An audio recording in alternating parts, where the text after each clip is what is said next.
Ah, vamos começar com umas perguntas importantes, né? Onde é que os povos africanos aparecem na história oficial do Brasil? E como a população afro-brasileira foi e é representada? São questões-chave, sim. E elas nos guiam hoje para olhar para o Instituto de Pesquisas e Estudos Afro-Brasileiros, o IPAFRO. A gente vai ver o papel fundamental que ele tem na construção de uma educação antirracista. E a nossa base é uma reflexão acadêmica recente, né, sobre essas contribuições. Exatamente. Uma análise bem interessante sobre o impacto do IPAFRO. Sim, porque a missão do IPAFRO é muito clara, né? Valorizar a história, a memória, as culturas negras, africanas e afro-brasileiras. É um acervo público gratuito, essencial. Pois é. E é isso que a gente vai explorar aqui. Como o IPAFRO surgiu, o legado importantíssimo do Abdias Nascimento, seu fundador, e os recursos que o Instituto oferece, sabe? Especialmente para a educação. Então, para a gente entender melhor como é que tudo começou, qual a história por trás da fundação? Olha, o IPAFRO nasceu em 1981.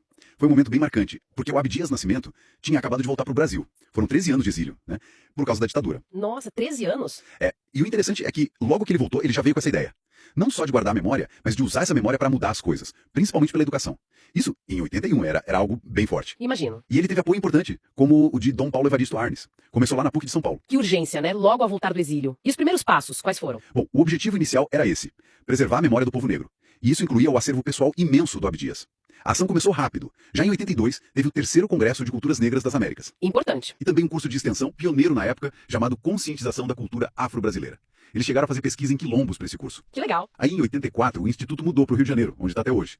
E já emendou o evento internacional, o primeiro seminário sobre a independência da Namíbia. Mostrando já uma projeção ampla. Sim, e essa parte da educação se fortaleceu muito com parcerias. Teve uma bem longa e produtiva com a UERJ, a Universidade do Estado do Rio de Janeiro, de 85 a 95. Ah, a UERJ. Isso. Ofereceram juntos o curso Sankofa, Conscientização da Cultura Afro-Brasileira. Sankofa, aquele símbolo, né, de olhar para o passado para construir o futuro.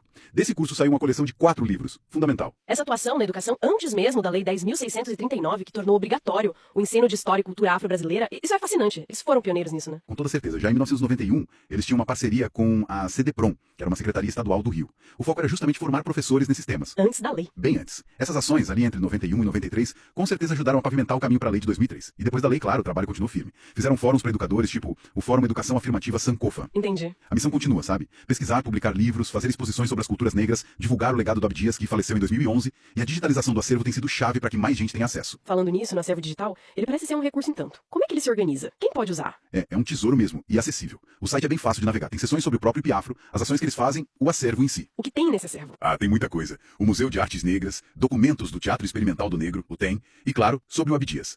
Tem também uma sala de aula com publicações, os fóruns, linha do tempo. Super útil para pesquisa, para professores, alunos, para qualquer pessoa interessada na verdade. E é impossível falar do IPAFRO sem mergulhar na figura do Abdias Nascimento. O artigo chama ele de griot decolonial. O que isso significa exatamente? Boa pergunta.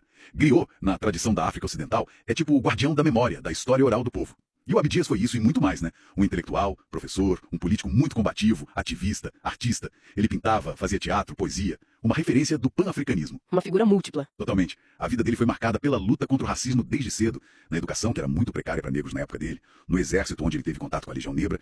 Teve até uma passagem pela ação integralista brasileira, nos anos 30, que é um ponto... complexo, né? Sim, controverso. E ele sempre buscou contato com outros intelectuais negros. Uma experiência muito forte foi quando ele esteve preso no Carandiru e criou lá dentro o Teatro do Sentenciado. Na prisão? Na prisão. E quando saiu, em 1944, fundou o Teatro Experimental do Negro, o TEM, no Rio. Isso foi um marco absoluto para o teatro brasileiro. O TEM não era só fazer peça, era combater o racismo, valorizar a cultura negra, formar artistas, sabe? Conscientizar politicamente. Depois veio o exílio, né? De 68 a 81.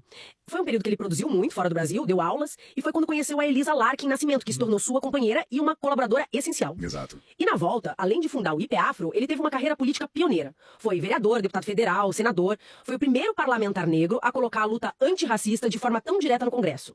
Depois foi secretário no governo do Rio. Toda essa trajetória de vida se mistura com a missão do IPAFRO, então. Completamente. E um dos resultados mais visíveis e impactantes dessa missão, desenvolvido pela Elisa Larkin Nascimento, que hoje dirige o IPAFRO, é a linha do tempo dos povos africanos. Ah, isso deve ser uma ferramenta poderosa, imagino que seja.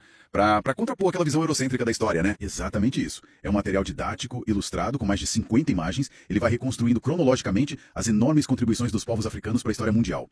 Desafia aquelas narrativas que negam ou distorcem essa história, né? Fundamental. O objetivo é claro, fortalecer a identidade de jovens negros, desconstruir estereótipos e, claro, ajudar a implementar a Lei 10.639 na prática.